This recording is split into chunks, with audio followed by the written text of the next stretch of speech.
Salvete omnes! Welcome back for a little AP prep.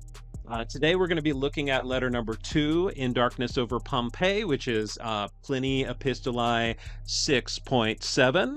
That's book 6, letter number 7. This is another letter to his wife Calpurnia while she's absent in Baiae. She's sick, she's staying there for a while, and Pliny is starting to miss her. So he writes her this letter. He writes, Tu scribis, te non mediocriter affici, absentia mea, et tu scribis unum solacium habere, quod libellos meas teneas pro me, saepe etiam libellos meos colloques investigio meo. So let's look at this first section here. So we have two used to be effects talking about his wife, O Calpurnia, tu scribis, te non mediocriter affici. Non mediocriter is not moderately, not just a little bit. He's writing that you write that you were not a little bit affected by what? Absentia mea is what she was affected by. So you got to understand by with absentia mea, by my absence. You write tu scribis unum solacium habere. So solacium, a comfort. Unum solacium habere. Quid est solacium? Quod libellos meos teneas. Teneas. So she's holding that you hold my little books, my books, pro me. So pro me here is instead of me, in my place. So because he's not there, she can hold his books. Libellos meos teneas pro me. Saepe etiam libellos meos colloques. Colloques is you collect, you gather up libellos meos in the very places where I wrote them, in vestigio meos. She misses them, right? So she's going around the house gathering his writings, and she's reading those and holding those instead of him. And he writes, gratum est quod nos requiris. Gratum est quod his fomentis acquiescis. In vicem ego epistolas tuas lectito, atque identidem sumo in manus quasi novas. So here's his response, gratum est. So it's pleasing that nos requiris. So nos here is us, but it's Pliny talking about himself. I'm very pleased to hear that you miss me. Nos requiris. It's pleasing, gratum est. Gratum est quod his fomentis acquiescis. So you calm yourself down with these fomentis, with these like remedies of your pain, with these, I guess a fomentum is like a salve or a bandage or something that you use to heal a wound. So quod his fomentis acquiescis, in vicem, in return, in vicem, ego epistolas tuas lectito. So lectito is like lecto, but it's like called a frequentive. You do it, he's doing it again and again. So I read your letters over and over again. Atque identidem. So there's again and again. Identidem sumo, I picked them up. Sumo in manus, quasi novas. So every time he picks them up, it's as if quasi they are new. Novas. So the quasi novas is referring to the letters there, as if they were new. Sed ego eo magis accendor ad desiderum tui, nam cuius literae habent tantum suavitates quantum dulcedinis inest huius sermonibus. Tu tamen scribe, quam frequentissime licet hoc ita me delectet ut me corqueat. Vale.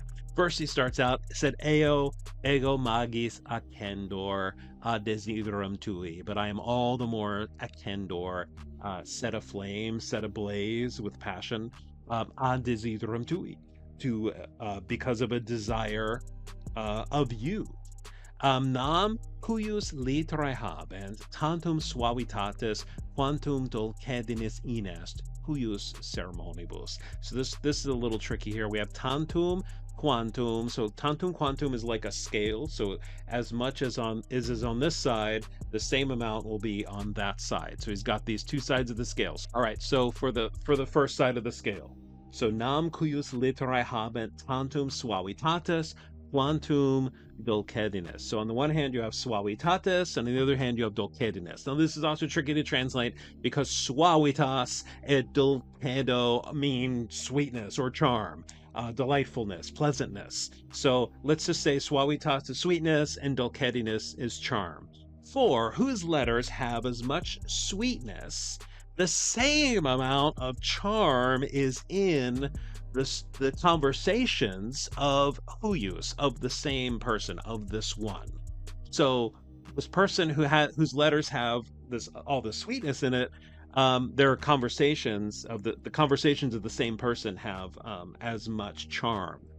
So it's a tricky sentence.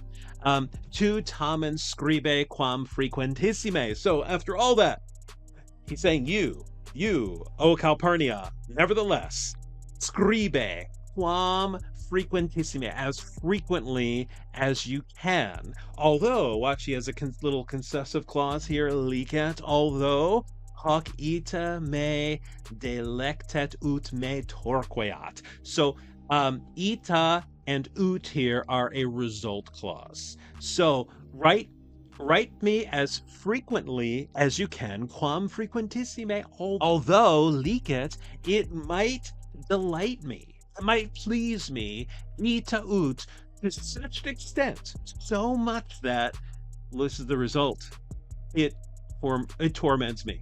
So write me, please write me as much as you can, even though reading your letters delights me so much that it also kind of tortures me. Ut me torqueat. And then, of course, he ends his letter with Vale. Now, after that little discussion here, what I thought I would do is read through the original, and I'll show you the text as I go, and just kind of see how much of it you can pick up now that we've talked through it. So here we go. Starting with Scribus. Scribus te absentia mea, non mediocriter affici, unumque habere solacium, quad pro me, libellus meas tenias, saepe etiam in vestigio meo toluces. Gratum est, quad nos requiris, gratum quad its fomenti acquiescis. In vicem, ego epistolas tuas lectito, atque identidem in manus quasi novas sumo.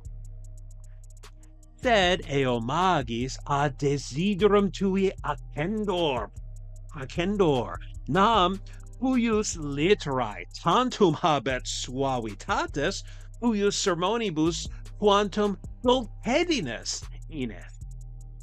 Tu tamen quam frequentissime scribe, licet hoc ita me delectet ut porqueat. Vale.